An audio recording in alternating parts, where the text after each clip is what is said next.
Welcome to Mike's Tech. Today we're going to be taking a look at reel-to-reel tape recorders and using them to add echo to recordings. Now before we dive into adding echo to recordings, it's important to understand some basic reel-to-reel tape recorder terminology and anatomy so that you can understand what's going on here. Most reel-to-reel tape decks and some cassette decks have three heads. An erase head erases previous recordings on the tape, a record head used to record on tape, and a play head used to play back tape. Most of the time you're only using your play head on a tape deck. The record and erase heads are not turned on unless you're making a recording. Today we're going to utilize all three of these heads, and it's important that they are in the order that they are in. This is typically their order: erase, record, and then play, and the arrow shows the direction of tape travel. Those heads are usually mounted underneath the head shell on a tape deck, which is right here on this TAC A4010SL. This is what a pretty common head stack will look like. An erase head, the record head. This tape deck will play in both directions, forward and reverse, so this has a reverse play and a forward play head.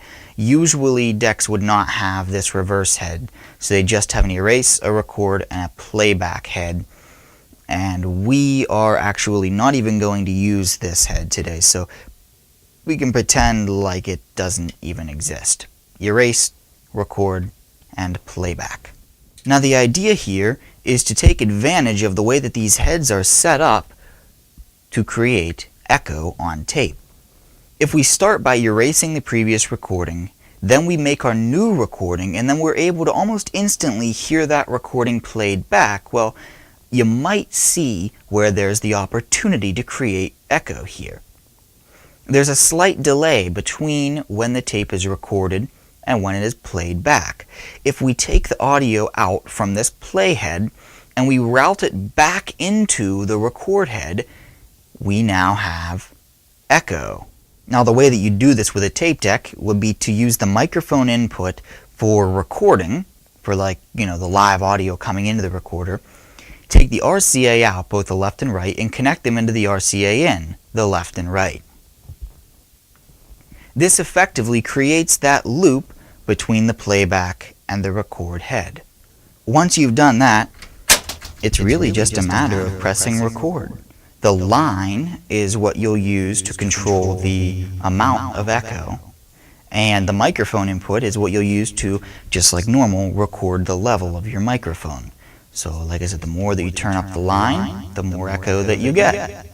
Now, remember the way that we're creating this echo is the delay between the record and the playback head. The way you adjust the length of the echo, or the timing, is with the tape speed. Slow down the tape speed and you get a bigger gap, like this. Speed up the tape and you get a shorter gap.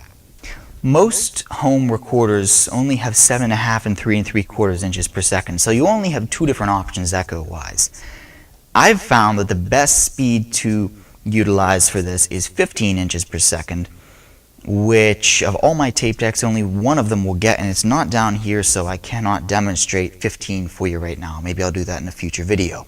1 7/8 is also capable on some decks. However, that tape speed is slow to a point where the audio quality is not very good and is probably, well, I don't know, you can create some pretty cool effects with it, but if you're looking to add echo to a really serious recording, probably not high quality enough. The slower your tape speed, typically the lesser audio quality, all other things being equal. So you can do other things other than just voice, of course. You could plug a guitar into your tape deck.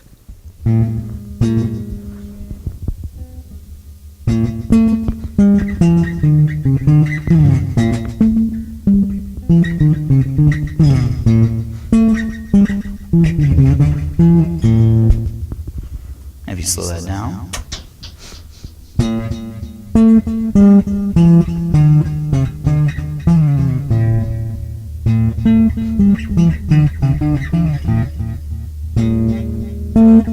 Oh, one thing I forgot to mention.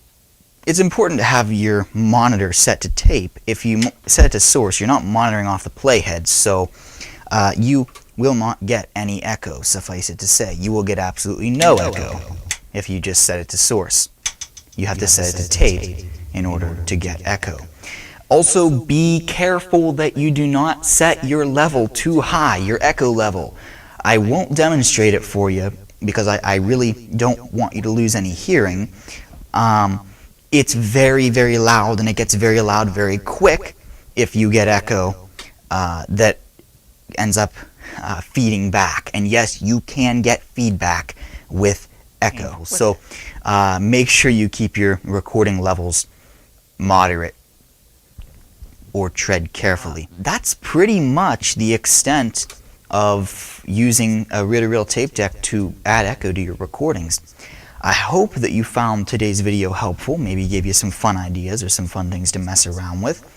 And if you have any questions about doing this, you can leave them in the comments below. I try and answer all the questions that people ask me to the best of my ability, and I will do my best to answer yours as well. Leave any comments or questions below, and thanks for watching Mike's Tech.